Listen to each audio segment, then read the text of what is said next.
Hi friends, ഇന്നത്തെ നമ്മുടെ recipe ബ്രേക്ക്ഫാസ്റ്റിനായാലും അതുപോലെ തന്നെ ഡിന്നറിനായാലും നമുക്ക് ഇടയ്ക്കൊക്കെ സ്പെഷ്യലായിട്ട് ഉണ്ടാക്കി കഴിക്കാൻ പറ്റുന്ന നല്ലൊരു റൊട്ടിയുടെ വീഡിയോ ആണ്.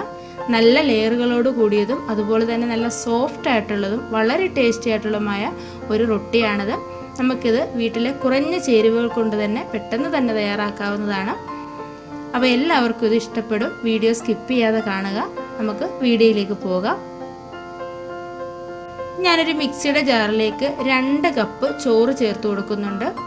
നമ്മുടെ വീട്ടിലെടുക്കുന്ന സാധാരണ ചോറാണ്. അത് വെളുത്ത ചോറാണെങ്കിലും ചുവന്ന അരിയുടെ ചോറാണെങ്കിലും കുഴപ്പമില്ല.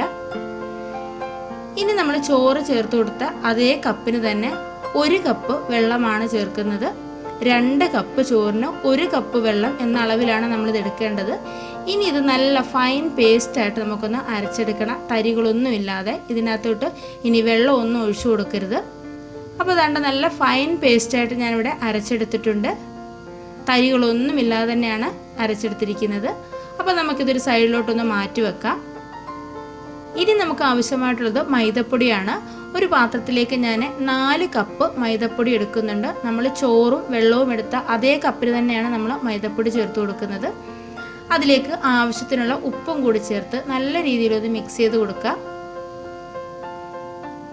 മിക്സ് ചെയ്ത് കൊടുത്ത ശേഷം നമ്മൾ നേരത്തെ അരച്ചു വെച്ചേക്കുന്ന ആ ചോറിൻ്റെ പേസ്റ്റ് നമ്മൾ ഇതിലേക്ക് ചേർത്ത് കൊടുക്കുകയാണ്. നമ്മൾ ഇത് ചേർത്താണ് മൈദപ്പൊടി നല്ലതുപോലെ കുഴച്ചെടുക്കുന്നത്. 4 കപ്പ് മൈദപ്പൊടിക്ക് 2 കപ്പ് ചോറും അതിൻ്റെ പകുതി അളവിൽ വെള്ളവുമാണ് നമ്മൾ എടുക്കേണ്ടത്. ആ ഒരു കണക്കനുസരിച്ച് എടുത്താൽ മതി. ഇതിനകത്തിലെ വെള്ളം കൂടിയും കുറഞ്ഞും ഒന്നും പോകില്ല. കറക്റ്റ് പരുവായിരിക്കും ഈ ഒരു കണക്കനുസരിച്ച് എടുത്തു കഴിഞ്ഞാൽ. ഇനി ഇതൊരു സ്പൂൺ വെച്ചിട്ട് നന്നായിട്ടൊന്ന് മിക്സ് ചെയ്ത് കൊടുക്കണം. നമ്മുടെ ഈ ചോറിൻ്റെ മിക്സ് ഈ മൈദപ്പൊടിയിലൊക്കെ പിടിക്കുന്ന രീതിയിൽ നന്നായിട്ടൊന്ന് മിക്സ് ചെയ്ത് കൊടുക്കുക. ഞാൻ ബാക്കിയുള്ള ആ ചോറിൻ്റെ പേസ്റ്റും കൂടെ ചേർത്ത് കൊടുത്തിട്ടാണ് നല്ല രീതിയിലൊന്ന് കുഴച്ചെടുത്തിട്ടുണ്ട്. ഇനി ഇത് കൈ ഉപയോഗിച്ച് തന്നെ നമുക്ക് നന്നായിട്ടൊന്ന് കുഴച്ചെടുക്കണം. നമ്മളിതിനകത്തിൽ ബേക്കിംഗ് സോഡയോ ബേക്കിംഗ് പൗഡറോ മുട്ടയോ ഒന്നും നമ്മൾ ചേർക്കുന്നില്ല. ഈ ചോറിൻ്റെ പേസ്റ്റും ഉപ്പും മാത്രം ചേർത്താണ് നമ്മളിത് കുഴച്ചെടുക്കുന്നത്. നല്ല സോഫ്റ്റ് ആയിരിക്കും ഇത്. നമ്മൾ ചോറ് ചേർത്ത് കൊടുക്കുന്നതുകൊണ്ട് തന്നെ വളരെ സോഫ്റ്റ് ആയിട്ടാണ് നമുക്കിത് കിട്ടുന്നത്. ഇതാ കണ്ടില്ലേ, ഇതിനകത്ത് വെള്ളം ഒന്നും കൂടുതലല്ല. നമ്മൾ ആ ചോറിൻ്റെ മിക്സ് ഇതേ രീതിയിൽ ഈ ഒരു കണക്കിന് ചേർത്ത് കൊടുത്താൽ ഇതിനകത്തിലെ വെള്ളം ഒന്നും കൂടി വരില്ല. നല്ല കറക്റ്റ് പരുവായിട്ട് തന്നെ നമുക്ക് കുഴച്ചെടുക്കാൻ പറ്റും. ഇനി നമുക്ക് കൈയൊന്ന് വാഷ് ചെയ്ത് വന്നിട്ട് ഒന്നുകൂടി ഒന്ന് കുഴച്ചെടുക്കാം. അപ്പോൾ അതുകൊണ്ട് ഞാനത് കൗണ്ടർ ടോപ്പിലോട്ടൊന്ന് ഇട്ട് കൊടുത്തിട്ടുണ്ട്. ഇനി ഇത് നല്ല രീതിയിലൊന്ന് സോഫ്റ്റ് ആക്കി എടുക്കണം.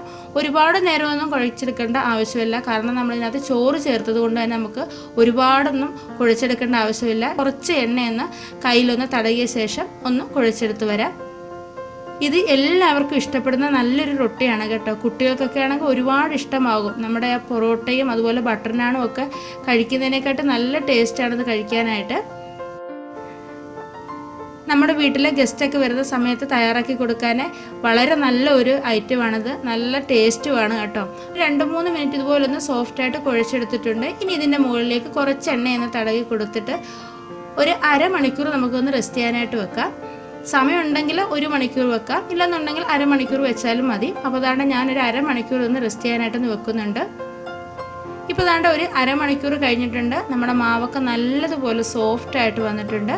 ഇത് കാണുമ്പോൾ തന്നെ നിങ്ങൾക്ക് അറിയാവുന്നതാണ്.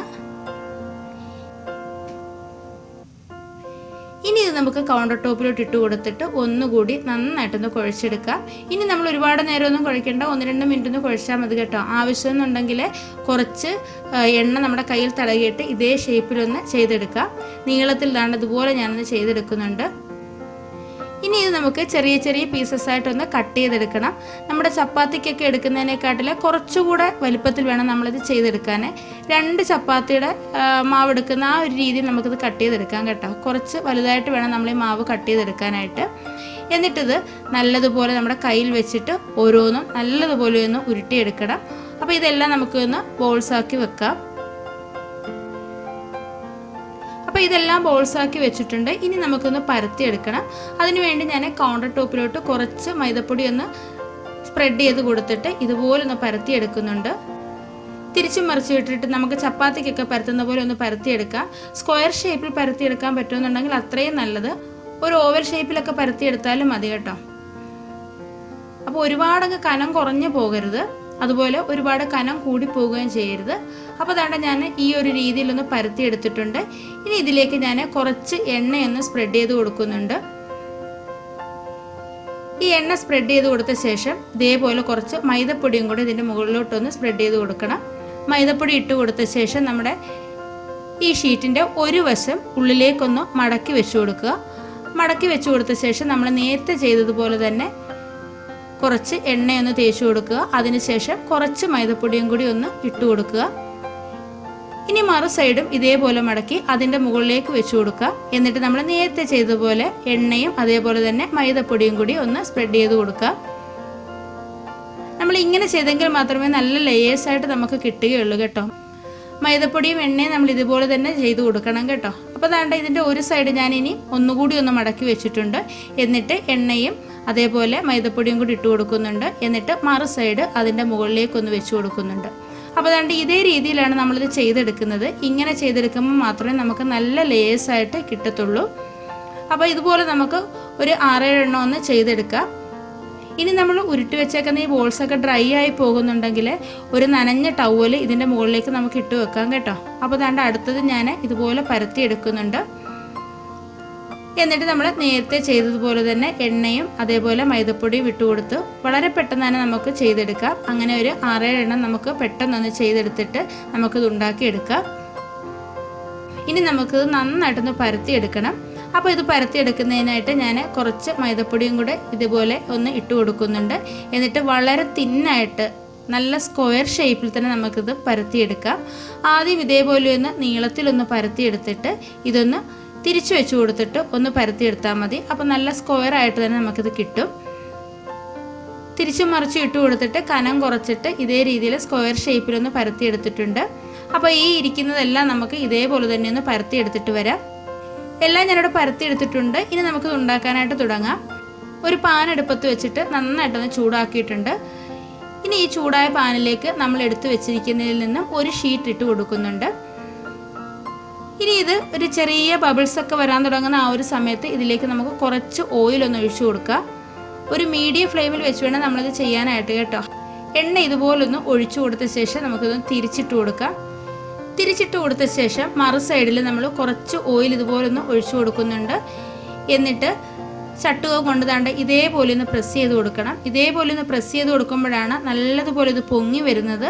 ഇതിനുള്ളൊക്കെ നല്ല ലേയേഴ്സായിട്ട് തിരിഞ്ഞ് കിട്ടുന്നതും അപ്പോഴാണ് കേട്ടോ. നല്ലതുപോലെ തിരിച്ച് മറിച്ച് ഇട്ട് കൊടുത്തിട്ട് ഇതേപോലെ ഒന്ന് പ്രസ് ചെയ്ത് കൊടുക്കണം. എല്ലാവർക്കും ഇത് ഇഷ്ടപ്പെടും. അതുപോലെ തന്നെ നല്ല ടേസ്റ്റുമാണ് ഇത് കഴിക്കാനായിട്ട്. ഞാനിതൊന്ന് തിരിച്ചിട്ട് കൊടുത്തിട്ടുണ്ട് കേട്ടോ. തിരിച്ചിട്ട് കൊടുത്ത ശേഷം ഒരു മീഡിയം ഫ്ലെയിമിൽ ലോ ഫ്ലെയിമിൽ മാറി മാറി വെച്ച് കൊടുത്തുകൊണ്ട് വേണം നമ്മളിങ്ങനെ ചെയ്യാനായിട്ട്.